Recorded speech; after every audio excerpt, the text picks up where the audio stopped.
Supreme કોર્ટે પણ કીધું કે ન લોકસભા ન વિધાનસભા सबसे ऊंची ग्राम सभा। ત્યારે આપણા મુખ્ય વાત કરી કે ગ્રામ સભાનો પાવર છે। અનુસૂચિત 5 વિસ્તારમાં ગ્રામ સભાની પરવાનગી લેવી પડે। આ વિસ્તાર પૈસા 1996 અંતર્ગત આવે છે। તમારે આ કાર્યક્રમ કરવા માટે, તમારે આ પ્રકારનું પ્લાન્ટેશન કરવા માટે ગ્રામ સભાને કેમ જાણ કરવામાં નથી આવી? ગામ લોકોને કેમ નોટિસો આપવામાં નથી આવી? ગામ સભાની મંજૂરી કેમ લેવામાં નથી આવી? એવા સવાલો કરતા વનકર્મીઓએ, પોલીસ અધિકારીઓએ ઉશ્કેરાઈ જઈને આપણા 10 થી 15 આગેવાનોને પકડીને બળજબરીપૂર્વક અહીંથી પોલીસ સ્ટેશને લઈ જવા માટેના પ્રયાસો કર્યા। ત્યારે ગામના લોકો એમને છોડાવવા માટે આગળ આવ્યા। ગામ લોકો છોડાવવાનો પ્રયાસ કર્યો ત્યારે પોલીસના અધિકારીઓએ પૂર્વ આયોજિત કાવતરા મુજબ એ લોકોએ ગામના લોકોને દોડાવીને લાઠીચાર્જ કર્યો।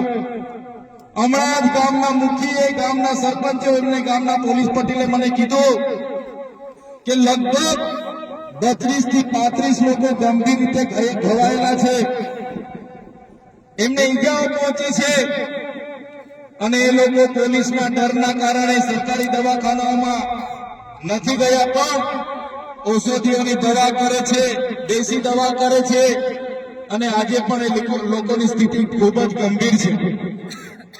ત્યારે મિત્રો સવાલ એ થાય છે કે આ પ્રકારની સૂચના કોણે આપી પોલીસને? કયા ભાજપના નેતાઓએ પોલીસને મોકલ્યા? કયા ભાજપના નેતાઓના ઈશારે લાઠીચાર્જ થયો? કયા ભાજપના નેતાઓના ઈશારે અહીંયા 27 જેટલા ટીયર ગેસ છોડવામાં આવ્યા? અને કયા ભાજપના નેતાના ઈશારે અહીંયા 50 થી પણ વધારે રાઉન્ડ ફાયરિંગ કરાવવામાં આવ્યું? આ ફાયરિંગમાં નાસભાગ કરતા ઘણી માતાઓ, ઘણા બહેનો, ઘણા વડીલો ઈજા પામેલા છે। ત્યારે સાથીઓ, આપણો આદિવાસી સમાજ સંવિધાન અને સંવાદમાં માનનારો છે।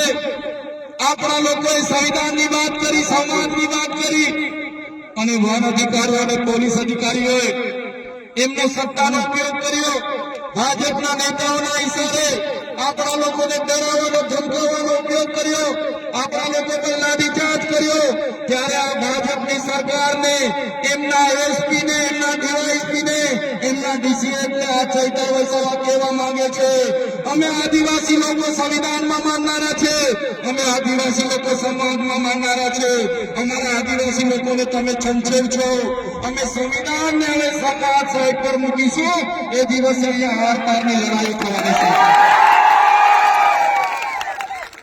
આદિવાસી સમાજનો ઇતિહાસ તમે જોઈ લેજો। આઝાદીની લડાઈમાં અમારા ગુરુ ગોવિંદજી લડ્યા છે, ભગવાન બિરસા મુંડા લડ્યા છે, તાત્યા નાયક લડ્યા છે, ખાત્યા નાયક લડ્યા છે, ઝલકારી બાઈ લડી છે, મહારાણા પ્રતાપનો ઇતિહાસ જોજો, અમારા પૂંજા ભીલ લડ્યા છે। ત્યારે આ સરકારોને અમે કહેવા માંગીએ છીએ, દેશની આઝાદીમાં પણ રૂપસિંહ નાયક જેવા લોકોએ અમારા સ્વતંત્ર રાજ્યની સ્થાપના કરી હતી। દેશના વિકાસમાં પણ અમારા આદિવાસી સમાજે પરસેવો આપ્યો છે, લોહી આપ્યું છે। દેશના વિકાસમાં જ્યાં ડેમોની જરૂર પડી, અમારા લોકો વિસ્થાપિત થયા છે, કોરિડોરની જરૂર પડી, અમારા લોકો વિસ્થાપિત થયા છે, નવા નેશનલ હાઈવે બનાવવા અમારા લોકો વિસ્થાપિત થયા છે, એરપોર્ટ બનાવવા માટે અમારા લોકોએ જમીનો આપી છે। જળ, જંગલ અને જમીનો પર રહેનારો અમારો મૂળ માલિક આજે પોતાના સમાજ સાથે, આજે ગામથી, પોતાની સંસ્કૃતિથી, પોતાની પ્રકૃતિથી છીનબીન થઈ ગયો છે। આટલું બધું કર્યા પછી પણ અમારા લોકોને તમે રંજાડવાની વાત કરશો? તે દિવસે અમે તીરકાંઠા નથી ચલાવ્યા, 13 તારીખે અમે ભાલાપાલિયા નથી ચલાવ્યા, પણ અમારી માતા બહેનોને હેરાન કરવામાં આવશે। આવનારા દિવસોમાં તીરકાંઠા પણ ચાલશે ને ભાલા। અમે વિકાસના સાથે અમારે કોઈ નિસ્બત નથી, વિકાસમાં અમારે કોઈ વિરોધ નથી, પણ આદિવાસીઓના ભોગે વિકાસની તમે વાત કરો છો, એને અમે સંમત નથી। એક બાજુ આઝાદીના 78 વર્ષ થઈ ગયા, અમારા લોકો આજે આઝાદીના 78 વર્ષ પછી પણ 2% રોજગારો માટે અમારા લોકોને શહેરોમાં મજૂરી કરવું જવું પડે. અમારા બાળકોના શિક્ષણ માટે શાળામાં શિક્ષકો માટે આંદોલન કરવું પડે. સારી શાળા માટે આંદોલન કરવું પડે. પીવાના પાણી માટે આંદોલન કરવું પડે. જંગલની જમીન માટે આંદોલન કરવું પડે.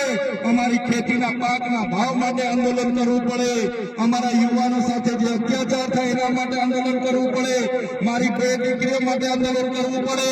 ત્યારે અમે આ સરકારોને કહેવા માંગીએ છીએ, આ તમારી મનુવાદી સરકાર, આ તમારી સામંતશાહી સરકાર, આદિવાસી સમાજ હવે જાગી ગયો છે. સરકારને અમે કહેવા માંગીએ છીએ, હવે અમારો સમાજ લડેંગે, જીતેંગે, जिंदाबाद मुर्दाबाद. आगे बढ़ो. हाय सरकार, हाय हाय. आवेदन निवेदन હવે અમે કરવા માંગતા નથી. તમે પાડલિયા ગામ સાથે જે અત્યાચાર અમે કર્યો છે, જો આવનારા દિવસોમાં જે પણ લોકો પર FIR થઈ છે એ FIR રદ કરવામાં નહીં આવે તો આવનારા દિવસોમાં અમે પાલનપુર એસપી કચેરી